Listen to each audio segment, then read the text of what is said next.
I know a lot of us are really missing school at the moment. I know I am really missing school and I'm missing all of you guys. I know one of our favorite things to do is to read a bit of a novel every day. Unfortunately, I don't have the ones that we were currently reading, but I do have a new novel, so I thought maybe we can do a few videos and I'll read this to you, and hopefully we can share a good story together. So this is called Bloom, The Surprising Seeds of Sorrel Fallowfield, written by Nicola Skinner. Hopefully you can see that. Yep, hopefully that's all fitting in. Right, let's find out. On the back, the blurb, it says, "Wonderful things happen when you break the rules. Sorrel Fallowfield is good. So good, in fact, that her teachers come to her when they need help remembering the school rules. And there are lots. But when Sorrel discovers..." Oh, I'm not going to tell you what she discovers. Shall we find out? I think so. Right, let's have a look. Oh, this is a warning. It's not often you open a brand new book to be told that it's dangerous. But if you want the facts and nothing but the facts, then this is a book with peril in its pages. Peril. I wonder if you don't know what that word means, then maybe you can have a look. Have a look. Peril, Peril. So, if you want the facts and nothing but the facts, then this is a book with peril in its pages. Well, technically, there might be peril in its pages. No one's been able to prove anything. But still, the risks are there, which means you need to read this page carefully before skipping off to chapter 1. No one is safe. Girls, boys, mums, dads, sisters, brothers, aunts, uncles, even those great, apparently you're related but can't remember how relatives that you see once a year. Yep, even them. You're all in fate's firing line now. That's because just holding this book and touching this paper has unfortunately left you and everyone you know potentially exposed to a substance that is, according to the scientists, highly volatile, medically unregulated, and impossible to cure. Or, as a confused-looking nurse once put it to me, "We've never seen anything like this before, love." So be prepared. Over the next few days, you might experience some unusual sensations. You could be running a bath before bedtime and want to drink it, not sit in it. You might experience some unusual pains in some unusual places. And finally, really, it's nothing to be alarmed about. You might develop some growths about you. But wait. Don't fling the book away in horror. Come back. The chances of this happening to you are super small. Roughly 1 in a million, or a billion, or 1 in 100? I'm not that brilliant with decimals. Honestly, it's extremely unlikely anything will happen to you. And even if it does, there's literally no point rushing off to the bathroom to scrub your hands, because it's not your hands you need to worry about. But look, try not to worry. Even if you are infected, at least you won't be the only one. It happened to us too. We all look a little weird here. Or, as Mum would say diplomatically, haven't we grown, Sorrel? And yes, that is my name. Mum has a thing about fresh herbs. It could have been worse, I suppose. She also loves parsley. Chapter 1.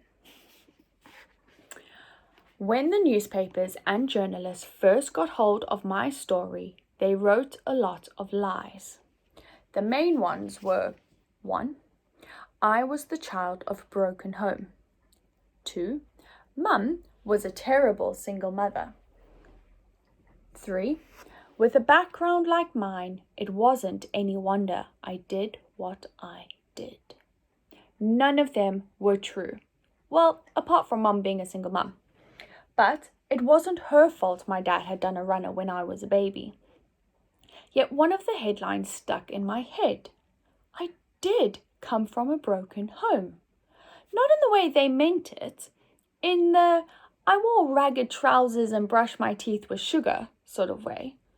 But our house did feel worn out and broken down, and something was always going wrong. If you'd ever popped in, you'd have felt it too. The tick of the clock in the hallway would follow you around the house like it was tutting at you. The tap in the kitchen would go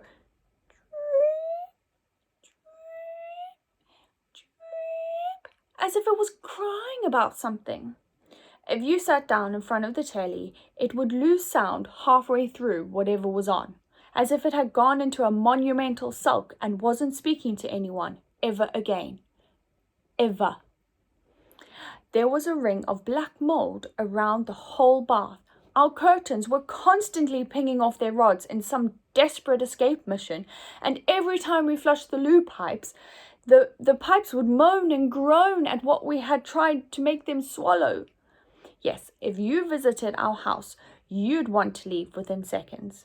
You'd garble out an excuse like, I just remembered, I promised Mum I was going to hoover the roof today, gotta go. And you'd get away as fast as you could. Apart from my best friend Nina, not many people stayed long at our house. And guess what it was called? Cheery Cottage. To be honest though, I didn't blame anyone that ran away, because it just wasn't the damp and the tap and the protesting pipes. It was more than all of that. It was the feeling in the house, and it was everywhere. A gloomy glumness, a grumpy grimeness, a grimy greyness. Cheery Cottage always felt cross and unhappy about something, and there was almost nothing this mood didn't affect. It inched into everything, from the saggy sofa in the lounge to the droopy fake fern in the hallway, which always looked as if it was dying of thirst, even though it was plastic. And worst of all, the misery sometimes seeped into Mum too. She'd never say as much, but I'd know. It was in her when she sat at the kitchen table, staring into space. It was in her when she shuffled downstairs in the mornings.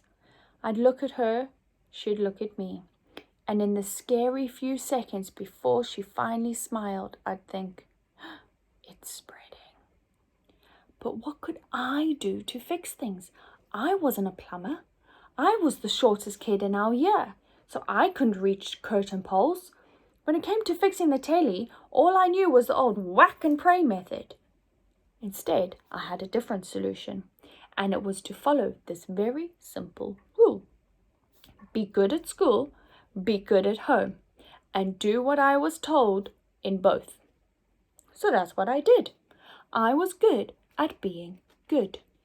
I was so good that Mum regularly ran out of shoeboxes in which to put my sensible child and school rule champion certificates. I was so good, trainee teachers came to me to clear up any questions they had about Gritty Snit school rules, like, are pupils allowed to sprint outside? Answer, never. It's like joggers allowed if you're in danger, for example, if you're being chased by a bear. And even then, you must obtain written permission 28 days in advance. Are you allowed to smile at Mr. Gritty Snit, our headmaster? Answer, never. He prefers a lowered gaze as a mark of respect. Has he always been so strict and scary? Answer, technically, this is not a question about school rules, but seeing as you knew, I'll let you off just this once. And yes, I was so good, I was head of year for the second year running. I was so good that my nickname at school was Good Girl Sorrel. Well, it had been Good Girl Sorrel until sometime around the beginning of year 5, when Chrissy Valentini had changed it ever so slightly to suck up sorrel. But I never told the teachers. That's how good I was. And every time I came home from school with the latest proof, Mum would smile and call me her good girl. And that broken feeling would leave her and sneak back into the corners of the house for a while.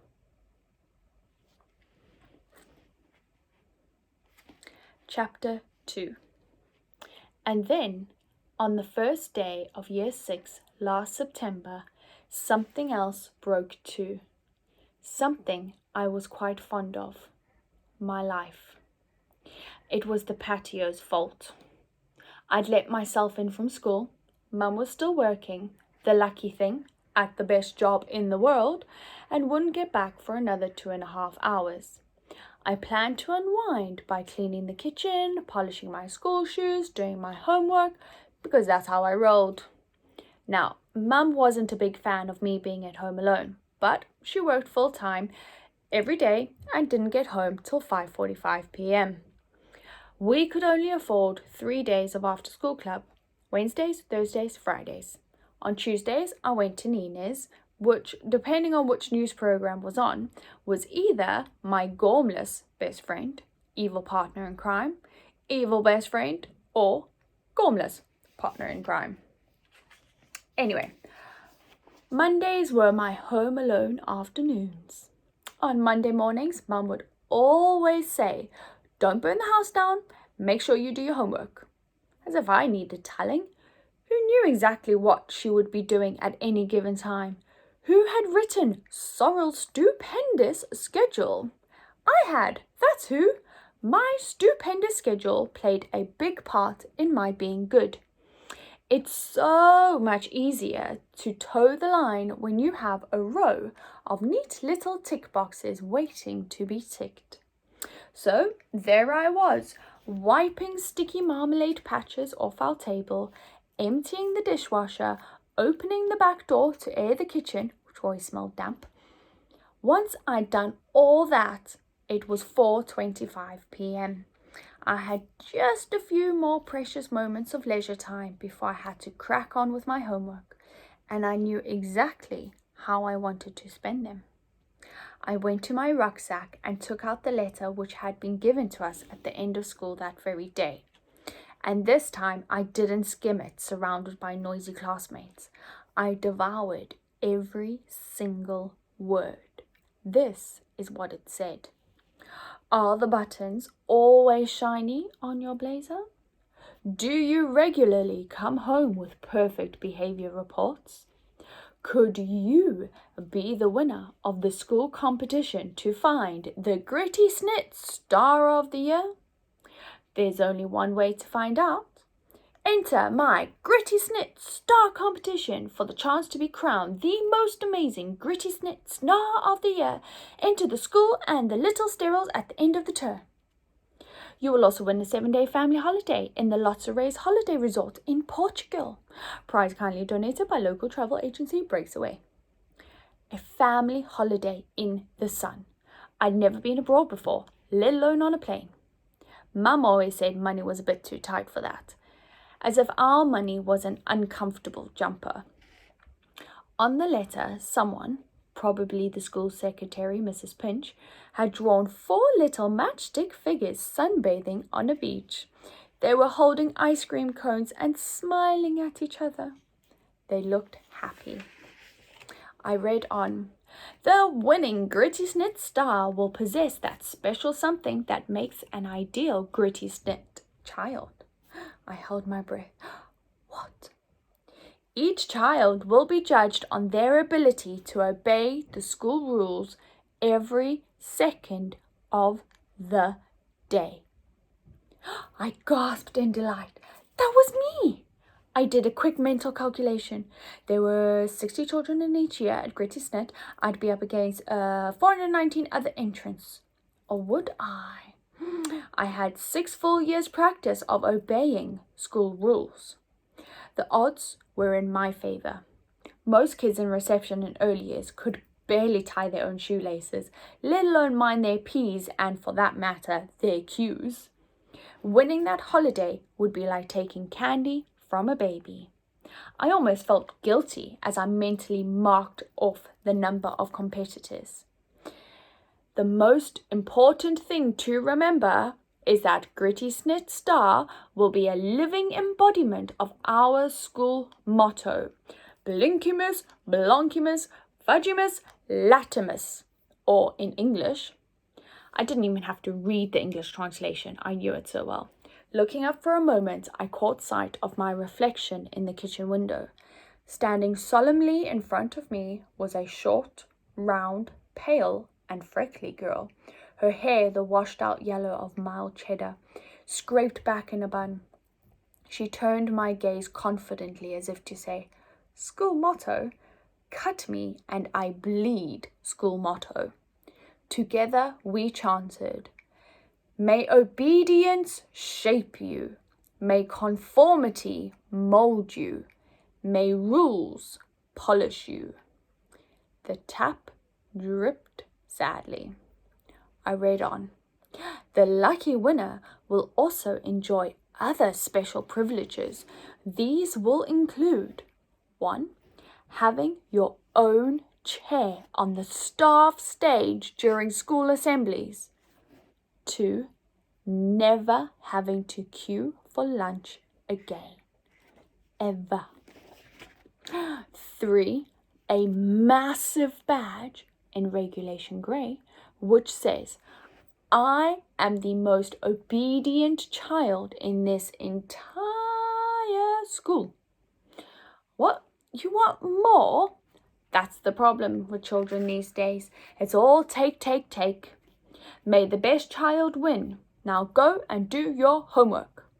Your headmaster, Mr. Gritty Snit. That's the size of the badge. Pretty large. I put the letter down and took a big, shaky breath. This was my destiny. Window Girl and I looked solemnly at each other, as if bound by a silent pact. Holding the letter as gently as if it was made of glass, I walked over to the fridge. I wanted to fix it there with a magnet so I could see it every day. But finding a space would not be easy. Already the fridge was plastered with yellowing bills, old recipes Mum tore out of magazines, and of course, that photo of us on our most recent summer holiday, taken just a fortnight before. It showed us on a small pebbly beach, huddled under a blanket, beneath a sky as grey as the bags under Mum's eyes. I stared at that photo, remembering how the caravan had smelled of somebody else's life that we'd wandered into by mistake. How Mum had spent the whole week begging me not to break anything. How it had rained for 6 days straight. And then, just as we boarded the coach back to Little Sterilis, the sun had come out, which had made everything worse somehow.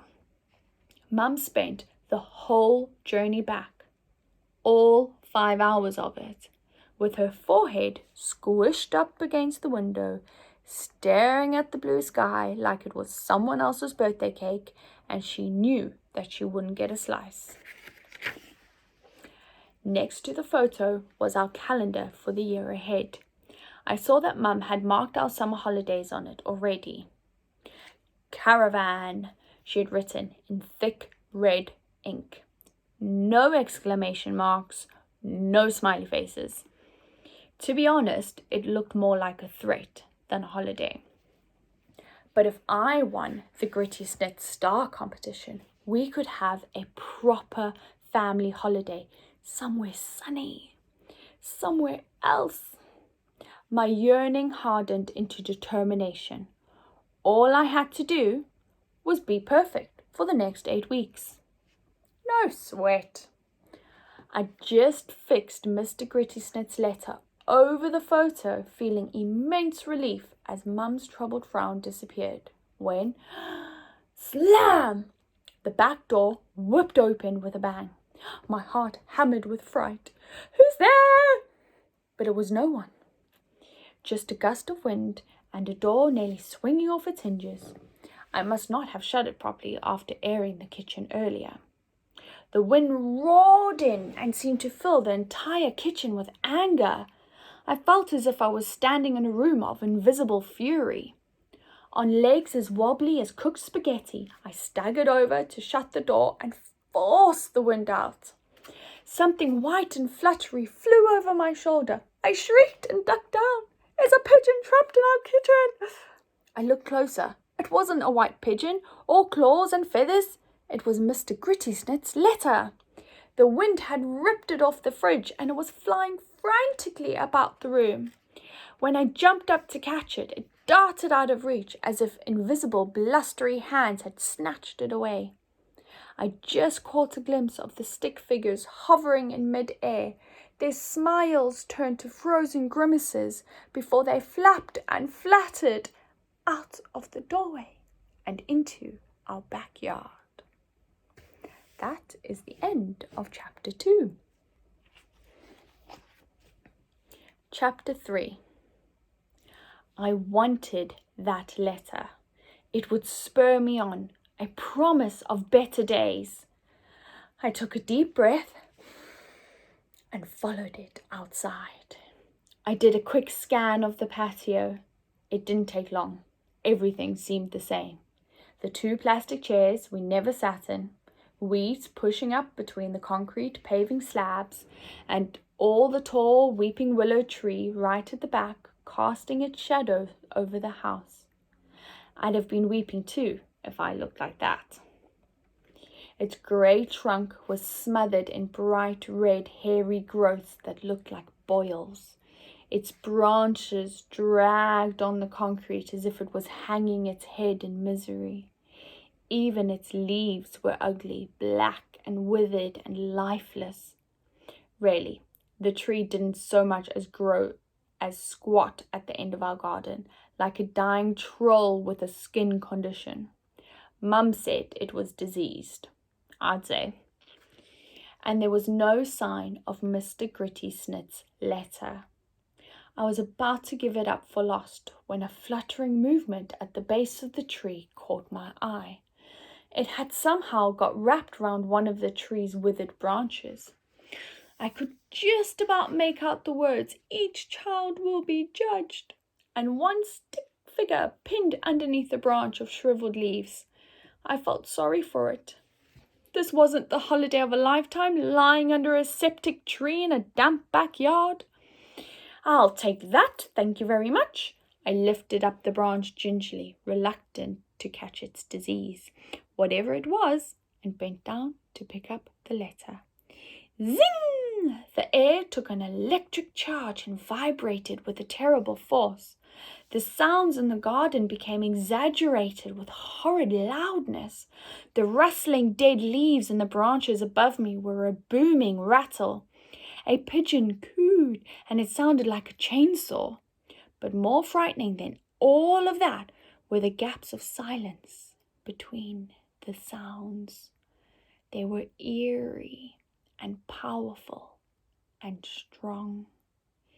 It felt... "I've been waiting for you!"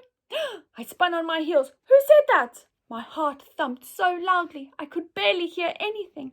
Yet the patio was empty. Icy sweat drenched my skin. Everything was real and unreal, too loud and too quiet at once. "Come on, Sorrel, breathe in and out, nice and slow." I calmed down enough to try to think. What had just happened? I'd only bent down to pick up the letter. Had the tree poisoned me? Sent a hideous disease to my brain which had caused me to start hearing things? Or perhaps I'd had a rush of blood to the head when I'd bent down. Maybe I hadn't had enough to eat. Maybe I should go into the kitchen and investigate the snack situation. But what is that? Moving near my feet? Rats? There it was again. But as I peered round me, shaking with fear, I realized there wasn't anything black and wriggly next to my feet. The movement had come from under my feet, as if there was a thing under the concrete turning over down there. I sounded like a baby lamb bleating alone on a hill. Is anyone there? The windows in the house gave me blank stares.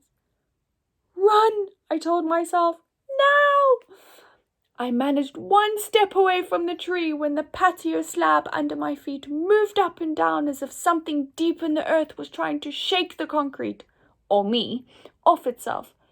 Is this an earthquake? My mouth opened to scream, but no sound came out. Gasping, I looked down again. Like a twig snapping, the slab under my feet cracked clean in two. The crack gained momentum, ripping its way through the patio all the way from the tree to the back door. It broke the patio as easily as a warm knife slicing through butter, leaving behind a trail of smashed concrete. The damage was worse by the tree. The concrete round its trunk had shattered outwards in a crude circle of fractured slabs. It looked like it was trying to smile through a mouthful of broken teeth. I saw something stuck in the cracked slab under my feet, and I couldn't look away. Dum dum dum. That was the end of chapter 3.